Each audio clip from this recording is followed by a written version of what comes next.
Well, good afternoon, everyone, and thank you for joining today's webinar, Staying Competitive in China, Management Terminations, Restructuring, and Company Health Checks.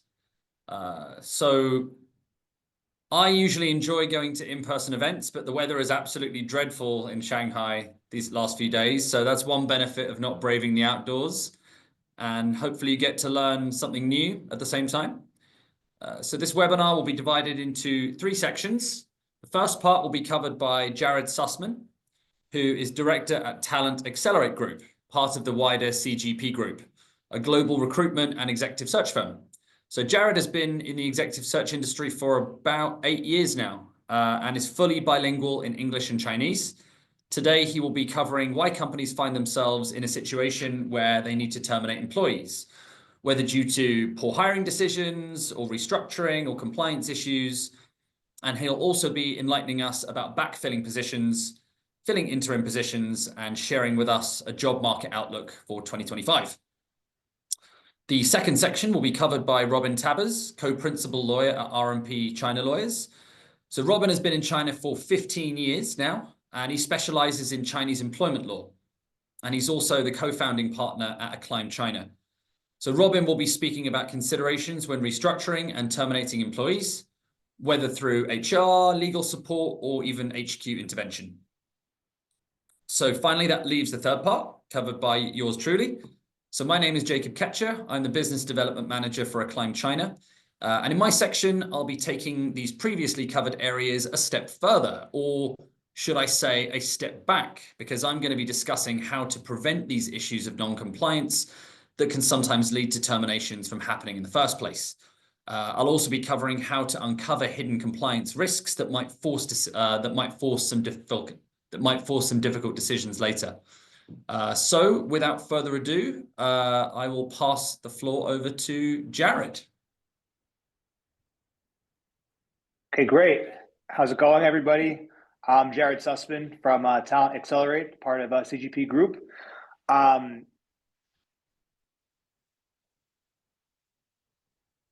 So I just wanted to share three main points. Firstly, are situations where companies need to remove employees. Secondly, is how to backfill the positions, and thirdly, are just some general trends for the China hiring market and outlook for 2025. Okay.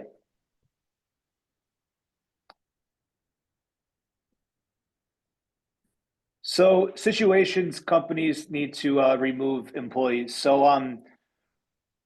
yeah, good, Jacob. You're got the Apologies, PowerPoint guys. up there. Great. Yeah, no, I wasn't sure. All good. Cool. Just go to the next slide. You said it now. Great. Yeah. Sorry, man. Good. Okay, just go to the next one. Yeah. Rule number one of the webinar: actually show the slides. Take it away, man. Sorry about that. Okay, great. Just go to the next one. So situations where companies need to remove employees. So firstly, our performance-related issues. This has definitely been more common in recent years in China, with the economy being more challenging.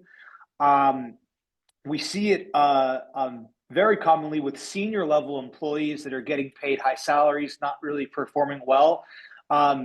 This has been a common theme I've heard from many people, where they have employees where they feel like their success has been a byproduct of the company's success or the economy's success. But now that we're in a downturn here, it's a very different situation. And these people that are high levels and look good on paper, aren't really performing good enough to put their company in the best situation. Secondly, is compliance issues. These are also more common in the last couple of years. I know from Robin firsthand and from other, friends in the industry, there's a lot more cases of them in recent years. And one interesting thing that I've noticed, even though of course there's many less expats moving here, for the ones that I've connected with that have moved here in the last couple of years, working for foreign companies here, it's usually to come and clean something up. And thirdly, downsizing and restructuring. This is definitely more common for bigger size companies. And there's a lot of unemployed candidates on the market because of this. And back, please, back. And these are more global initiatives, but of course they do directly impact China. Okay. And yeah, I think these are pretty standard, but just to recap, three main ways to kind of backfill roles. So first, it would be an interim solution, which would be the most urgent situation. If an employee suddenly leaves, or if you need to remove an employee ASAP, this would be the best situation. It would be a short-term person, and now with the surplus of candidates on the market here, it would be easier to get candidates. Once again, maybe not someone that you would want for your business long-term, but someone that could at least get the job done temporarily and also help you to recruit a permanent candidate.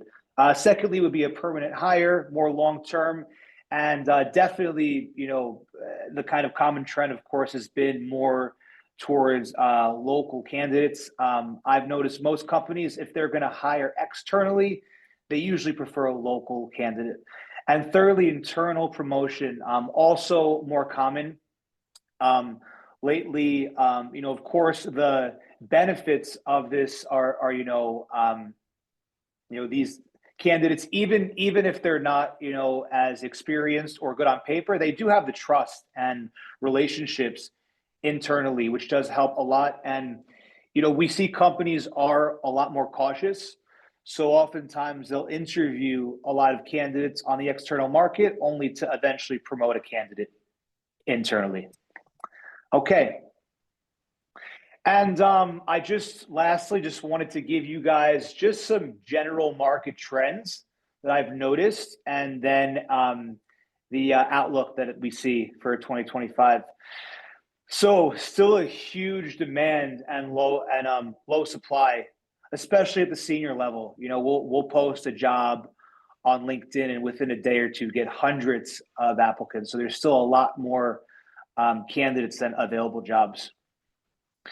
Candidates who are on the job are very cautious in changing jobs. I mean, usually, a lot of candidates would at least be willing to consider something. But right now, what we've noticed in the last maybe half a year is that unless they have a strong push factor to change jobs, they're really just not interested in changing at all. There are still a good amount of companies on hiring freeze, and companies getting a lot tighter on salaries too. I think part of it is because the economy isn't great. And secondly, I feel like companies think because there are technically the number of candidates available on the market is a lot, they think they can get people at a cheaper price. For big size companies, they're not really adding on new senior roles. They're more backfilling them. But for smaller to medium sized brands, we do still see them adding in new senior vacancies here. And lastly, definitely longer recruitment processes and slower this decision making. So even, we observe from, each round of interview, I mean, really the processes could drag on for a long time here in the past couple of years. And the kind of outlook that we see for this year for the recruitment market, definitely an improvement from 2024, so more hiring activities, but probably still early to determine how much. It's still the beginning of March. There was Chinese New Year, so it's still a bit early this year to determine how much. That's all I got. Thank you. Thanks a lot, Jared. That's really, really interesting. Appreciate you sharing that. So I think next we're going to pass over to Robin Tabbers. Hello, thank you all for joining. I see some familiar faces. Some of you might have joined some of these sessions before. I think that shows that letting go employees is a thing of every day. It's something that businesses have to deal with. I think what I see this year is that there is definitely a bit more activity in this area. Also, related to exiting or pre-restructuring the business. So my part today will not only be about terminating employees, but also terminating a larger number of employees, which is, I would say, a different kind of process, a different kind of art that we're dealing with.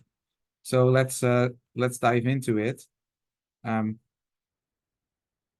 I think this has already been shared by you, Jacob. As said, I'm here 15 years in China. Employment is something that I deal with every day. So I've learned some things over the years, and I would like to share that with you also in a practical matter. So you'll see later on that I do share some of the case studies. So I first start with bigger layoffs related to exit or restructuring. Then I look at the legal grounds and the claims and the risks that you have if you let persons go, individuals. I focus on the theory, but also a lot on the practice, on the practical part of how to deal with that in China. And you will learn soon enough why. Then I do a few case studies, and I'll finish up with some of the best practices and takeaways that you can use for your business, whether you're a CEO or an HR or CFO. So the first topic, if clients come to me for an exit, what I discuss with them is, how does their business look like right now? Some companies have gone through a restructuring themselves, and they're ready for an immediate closure, maybe because the team was small or they had a big project. But most companies, when they decide that they want to exit the market, they're usually still up and running. So then I would discuss, do you want an immediate closure? Is it possible for you to close, to restructure the business, maybe to pay off your debt, to pay the severance to the employees? This is obviously something that I do recommend. This is what Chinese law is also tailored towards, that companies are doing a voluntary liquidation, and if things are really not good, bankruptcy could apply, although that's not very common. Now, what we see is more common is a gradual closure.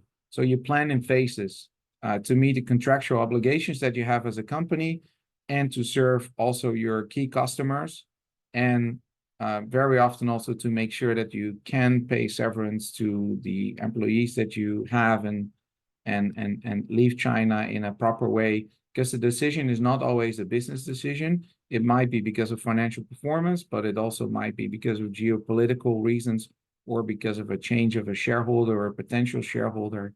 One back, please, Jacob.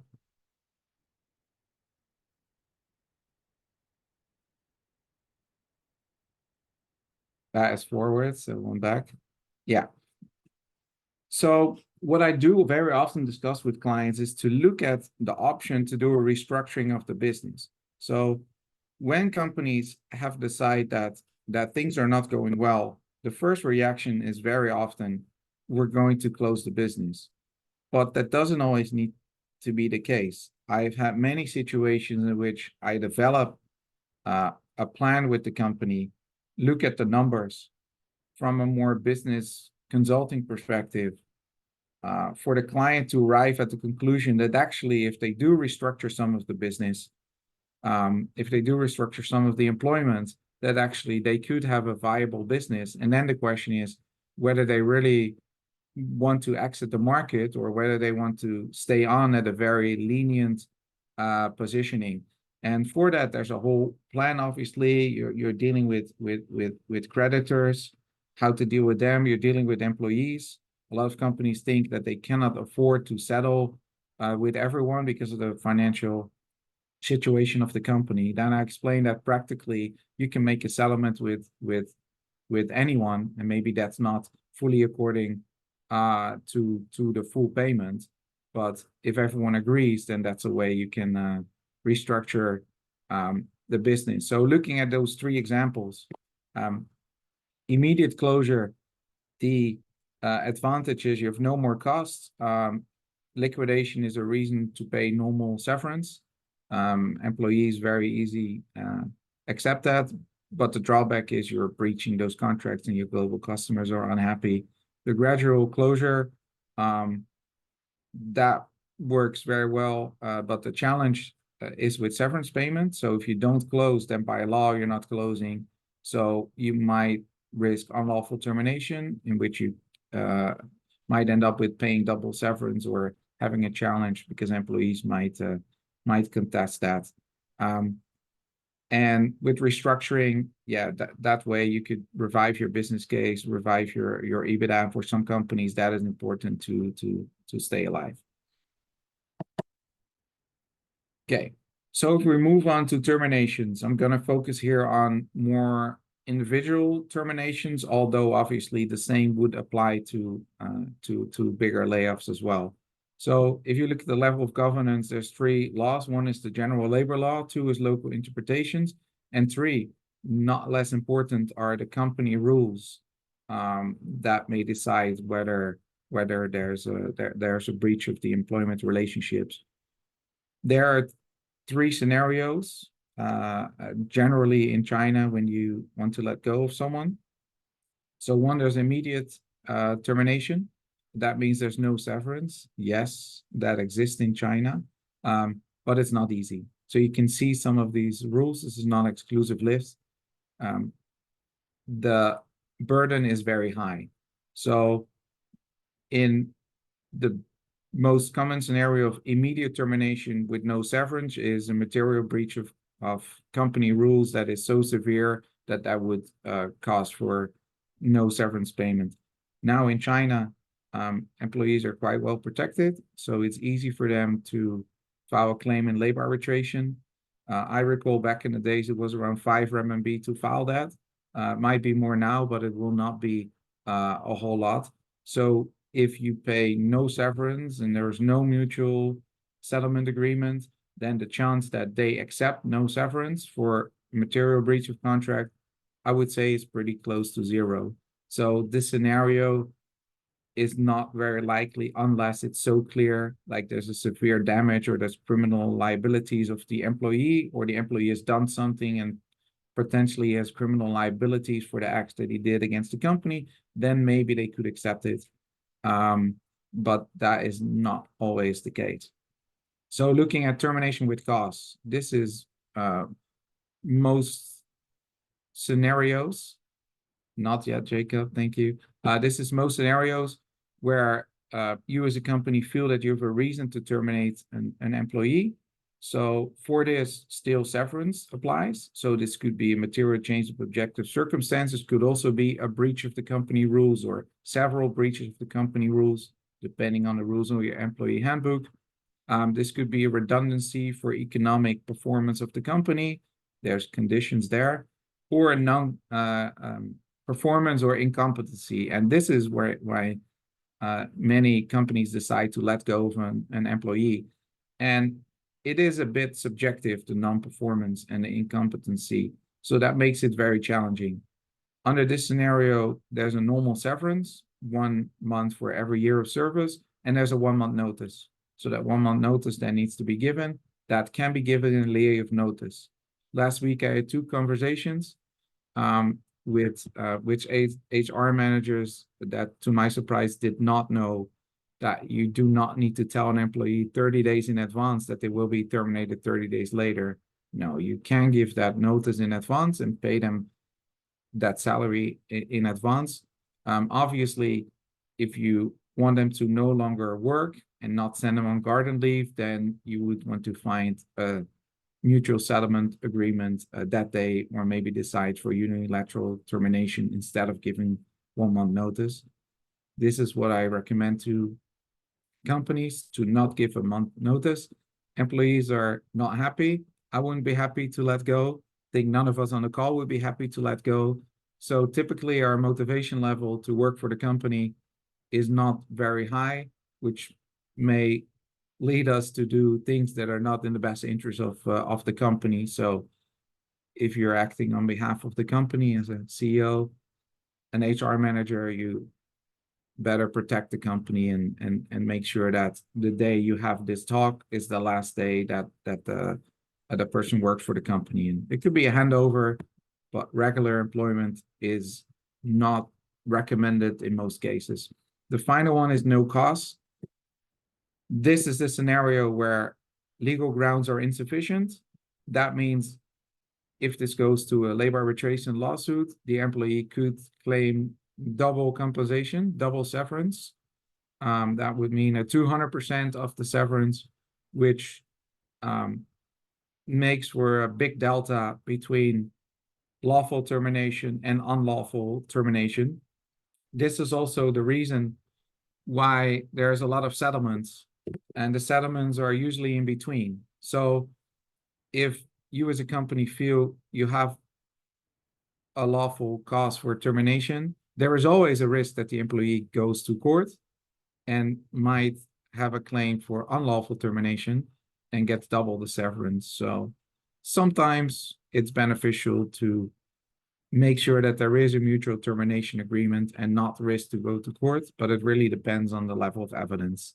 And obviously, I often provide very detailed advice, but it's on a case-by-case basis. Okay. Looking at terminations, the key issues that I see is that there's no company rules. Now, I already informed you before that it is possible to terminate people for breach of company rules. But if there are no company rules, if there's no employee handbook, if there's no code of conduct that is signed by all the employees, that's acknowledged by all the employees, then there are no company rules. So we have no reason to terminate someone. And this is very often a problematic issue where there is behavior that any one of us on the call will deem, well, that's against the company rules or the company policies. But if they're not established, then there is no breach. So there is no reason for termination in most cases. Another one is double salary. If there's no contract, an employee can claim double salary. It is important to, at all times of a valid employment contract, this would not be easy for a lawyer to win in court. This is a very clear rule. Overtime is a big issue. Non-competition, the waiver thereof or the non-waiver thereof is very often neglected, overlooked, right? If there's a non-competition clause and the company doesn't waive it, the employee has a claim after a certain amount of months to claim compensation for that. The risks are more practical, but very important. So company reputation is always a big risk. The company assets, I think this is important. Termination of people in some positions can be very risky if they have possession of certain company assets that might give them some leverage over how you would deal as a company to terminate them. I think the biggest risk of all is if a company would pay double severance, which we call 2N in jargon, then this creates a precedent for everyone else in the company. I have come across companies where 2N is the standard. And that's maybe okay if you let go of 1 or 2 persons a year. But if you have 30, 40, 50 staff and you are letting go more people, then everyone in your company knows that previous people received the full compensation. So people will very likely not accept anything less because they will feel it's unfair. Not only they know you would give it, but they also feel it's unfair if you then not give it. So that's definitely not recommended. Okay, let's move into the case studies. And I will dive in right to the first one, the double salary one. So I discussed this already briefly before. There are no situations in which we can win this in court. Jacob, can you go to the next slide? Okay.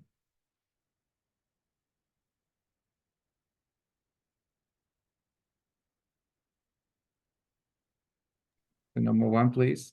Number 1, this one here. Case number 1. Case number 1, top 10. Okay, we go to number 2. It's not in the slides, I see. Okay, so I see a lot of overtime claims. So for for you as a company, it's extremely important on what are your rules for overtime. So your rules can be in the employment contract, but your rules can also be in your employee handbook. It's very, I would say it's critical to make sure that overtime always needs to be pre-approved. I see many companies where the system is not clear, and that works ongoingly. But then if you let someone go, they might have a claim. They might have proof that they've been sending emails, that they've had meetings outside regular working hours, that they've meetings in the office, that they've gone on business trip in the weekend. And if your company rules say we pay overtime, and it doesn't say that you need to get the overtime approved, then we see back claims of overtime. We've seen claims of a million RMB of overtime over the last 2 years. Now it's not all awarded, obviously.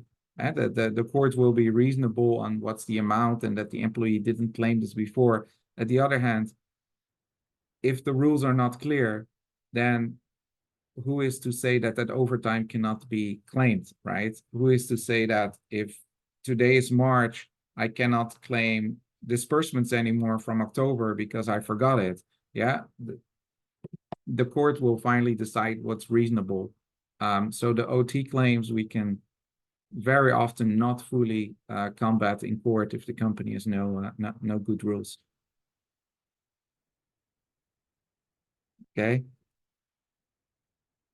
These are reimbursement claims is definitely also part of the company rules. So have a clear policy on when people can claim disbursements. Otherwise, we might get in termination scenarios where someone says, I had disbursement, I had a FAPIAL, and then they claim it later on. And that is also not very easy to combat if that looks like a genuine business expense, or if that's also in line with previous expenses being claimed.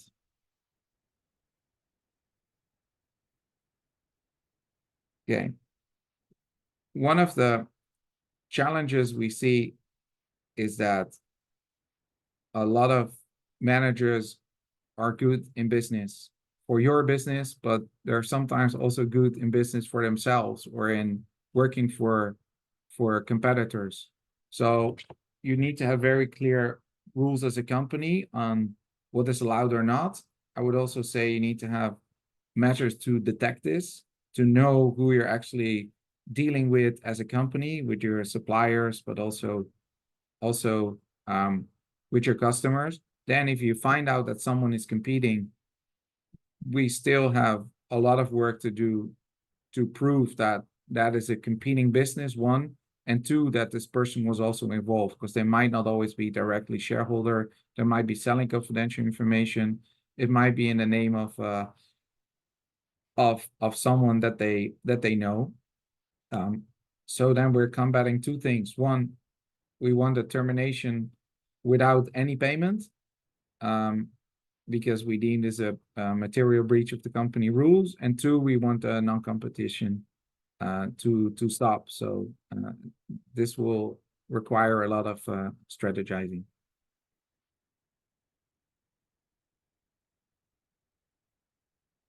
Okay. We've seen many situations in which employees would try to find reasons why they should be paid a lot of money to be terminated. Only a few days ago, I had someone that required 4 times the normal severance for various reasons. There was a claim in this country, a claim in another country. There was a claim for another bonus. Employees might come up with very, very creative strategies on thinking that the company should settle for a very high amount just to come up with a very high claim. I call this a mind game. Now, we've had situations where our client was trying to negotiate with someone to let this person go, and that turned out to be very difficult. Now,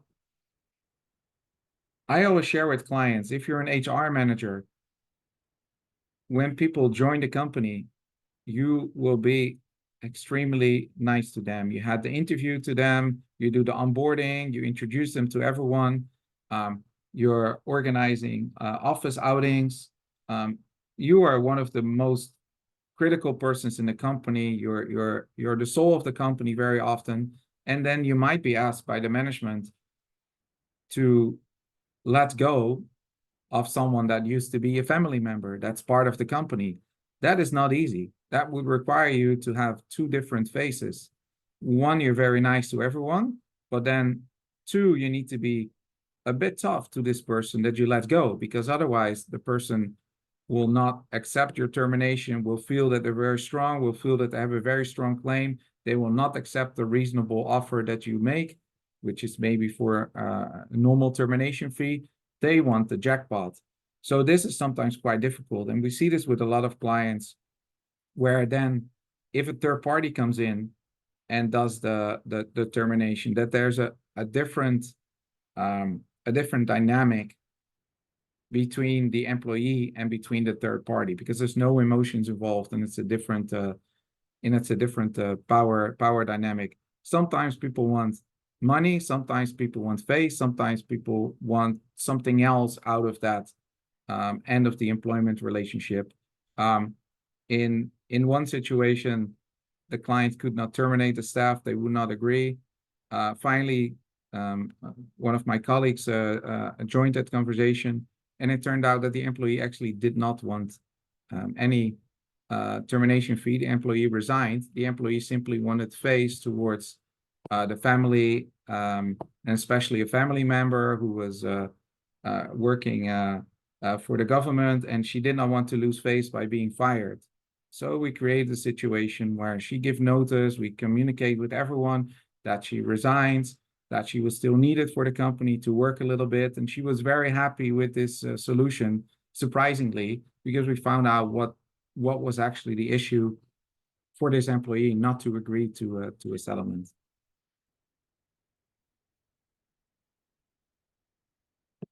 Okay, we'll move on to the next one in the interest of time, Jacob.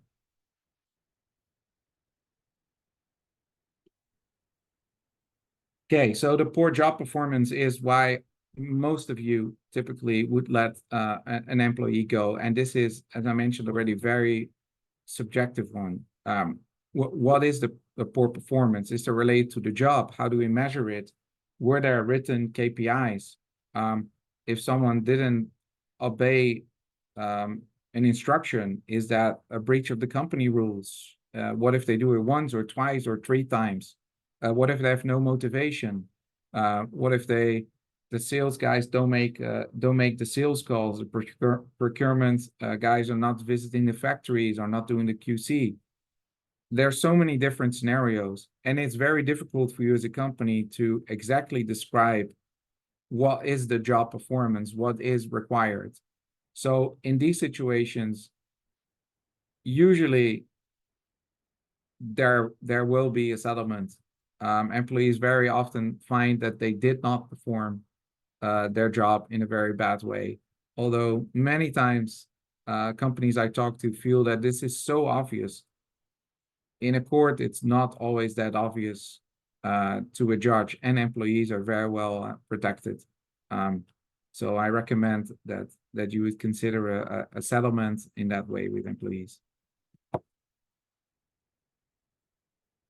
Okay, this will be my last case study. In my experience in the last 15 years, employees are very often looking for leverage. And leverage could be many things, right? It could be the accounting books, it could be access to the banking that the company would take 1 or 2 weeks to get that access back. Could be company car, could be the company stamps, could be the possibility to write to all the customer database.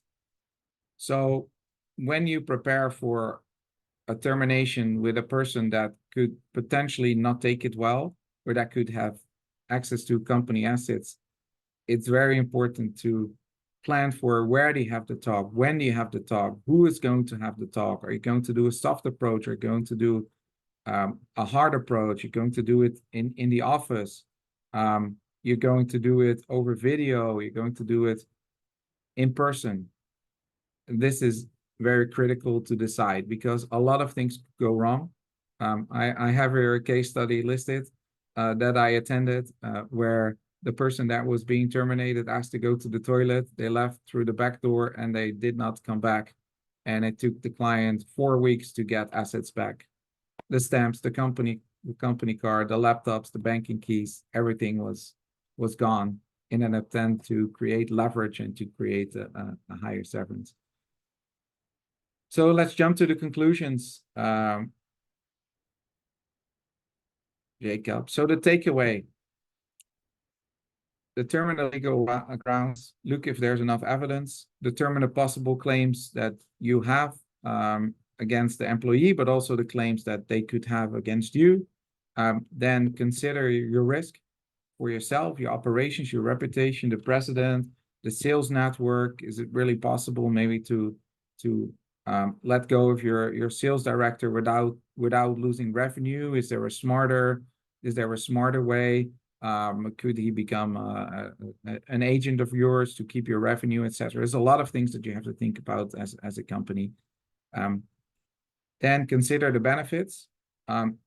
Yes, it's easy to fire a person and maybe go to court because you don't want to pay the employee a lot of compensation. On the other hand, if you do go to court, you do need to pay lawyer fees. So there's always a bit of a trade-off there. Then finally, create a termination plan. Make sure that you have everything in place and consider that a lot of things could go wrong that could disturb the rest of your team, the rest of your employees. So if you're always well prepared, you will have a better result of the termination talk. All right, that was it for me. Thanks, and over to you, Jacob. Thanks a lot, Robin. That was actually really, really interesting. The Dalian backdoor. That's an interesting one. Yeah, I want to hear more about that.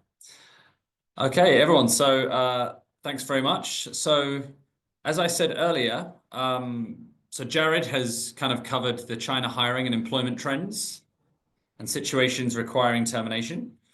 Robin, you kindly shared some best practices for restructuring and terminations and how best to go about that efficiently and compliantly.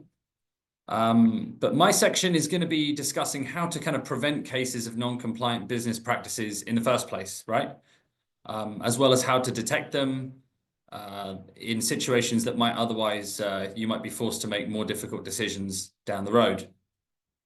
So the best way to go about this is with what we call a corporate health check. So this corporate health check is going to basically contain a few things, right? So why is this important? So simply put, it basically helps businesses to uncover risks, improve efficiency, and generally stay compliant. So let's break it down. So first of all, corporate compliance. You have to ensure that your certifications align with your operations. This is incredibly important. If there's a gap, it can lead to regulatory issues or even business disruptions. So proper license usage is another big one. The last thing you want to do is basically be given a fine due to overlooked regulations. Next up, there's the company CHOP management. So Robin, you touched on this as well. This is incredibly important. This essentially acts as the company's signature. If it isn't handled securely, it can lead to unauthorized transactions and loss of control over key decisions. Finally, unclear investment structures and corporate functions can create challenges in governance and strategic planning. So next up, let's talk about financials. A solid financial structure is the backbone of any business.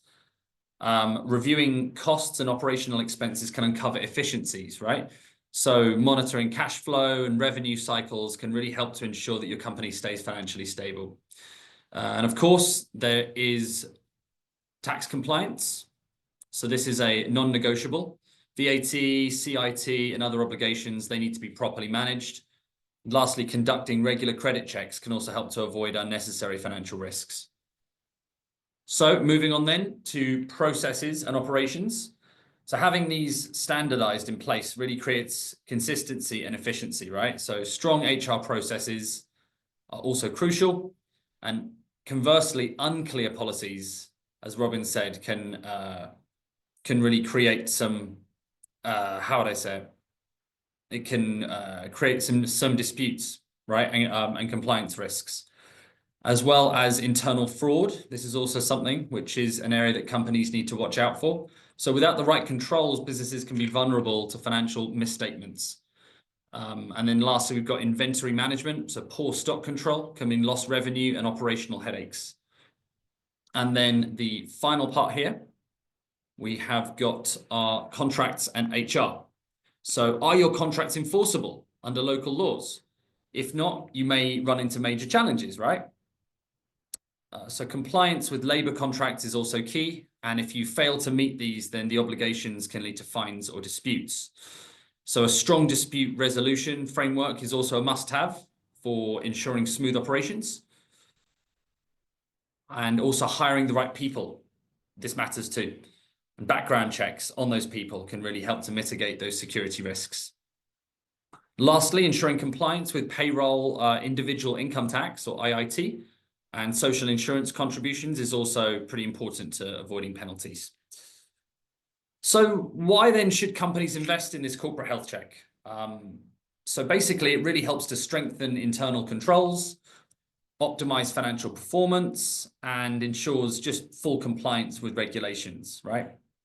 So many companies think that they've got a strong system in place until something goes wrong. Okay, so we've got preventing non-compliance, right? So non-compliance can create really serious risks for a company, right? Which often leads to difficult decisions like layoffs or budget cuts or forced terminations. And really that's why kind of monitoring your company's internal controls, financial compliance, this is really essential. It really helps to identify and address these issues before they escalate. Right, so let's look here at some common problem areas. I mean, poor financial controls can lead to cost-cutting layoffs when expenses spiral out of control. Lack of procurement oversight. This also increases the risk of misusing funds, which can eventually force downsizing. And weak compliance often results in employee disputes, which could lead to forced terminations and also damage to morale.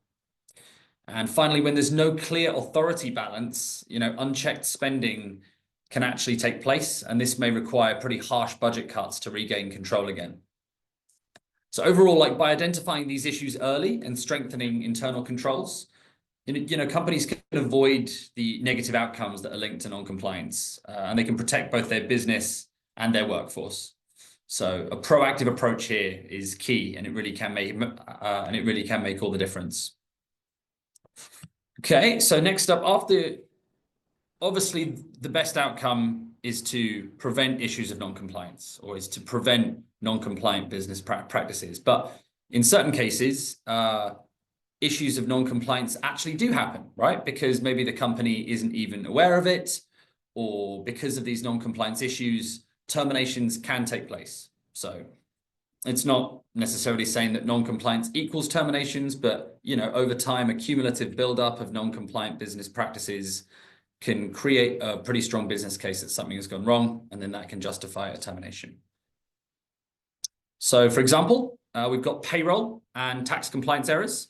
So small mistakes in VAT or social insurance contributions or IIT, this can lead to back pay issues and sudden cost cutting down the line. Uncontrolled costs.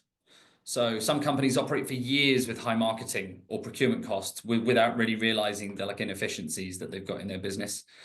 And finally, fraud and misconduct. So we've actually uncovered in a few of our corporate health checks cases where sales team have set up shell companies to sort of funnel money to themselves, or to even underpriced products.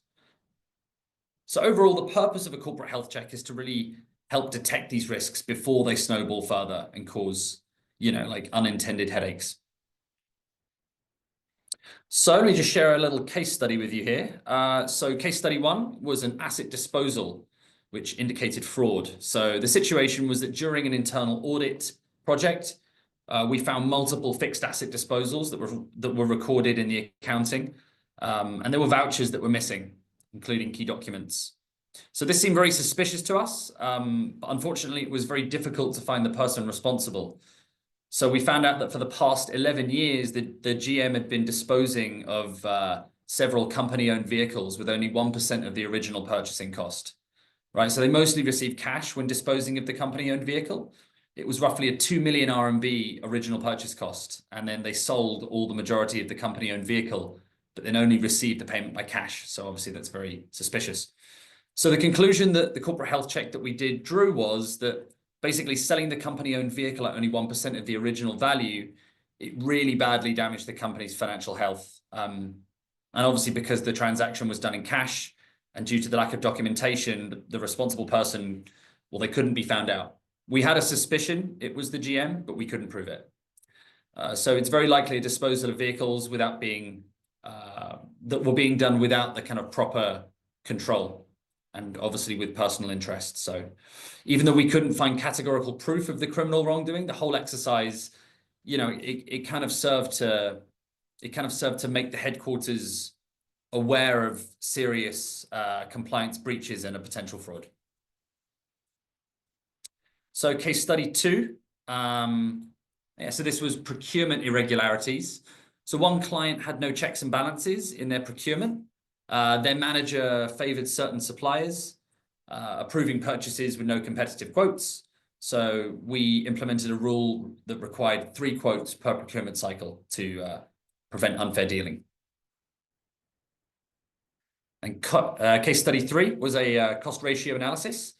So a factory was spending 15% of its revenue on marketing, which obviously for a B2B company is way too high. Every year the business was growing, so nobody really questioned it, but there was no financial oversight and costs kept on rising. So we implemented a structured cost control process to realign their spending. Okay, so basically in conclusion, Jared, he basically showed us why terminations happen and how to backfill positions and fill interim positions. Robin has shown you how to handle these terminations effectively.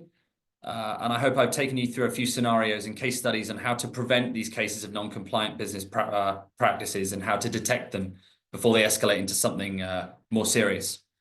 So in the case of every business, a corporate health check could help address these things by preventing the compliance risks that potentially lead to terminations in the first place, and then uncovering the underlying financial issues that create those restructuring pressures.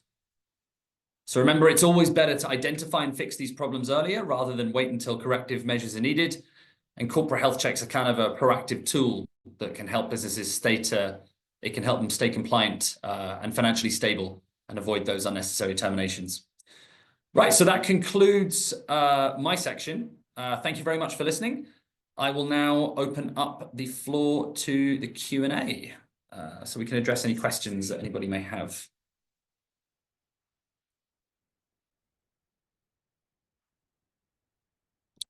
Okay, so if anybody has any questions, you can type it in the comments section and we'll answer them.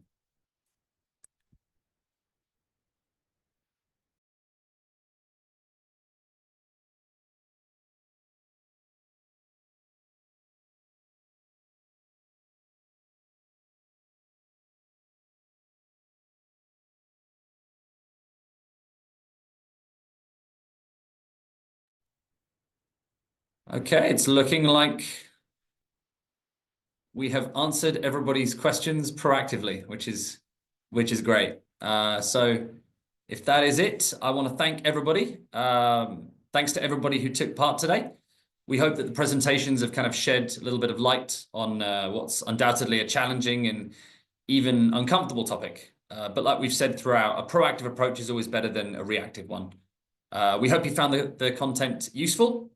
And, you know, thanks again for taking the time to attend. Have a great evening, everybody. Thanks, everyone. Thanks, Jacob.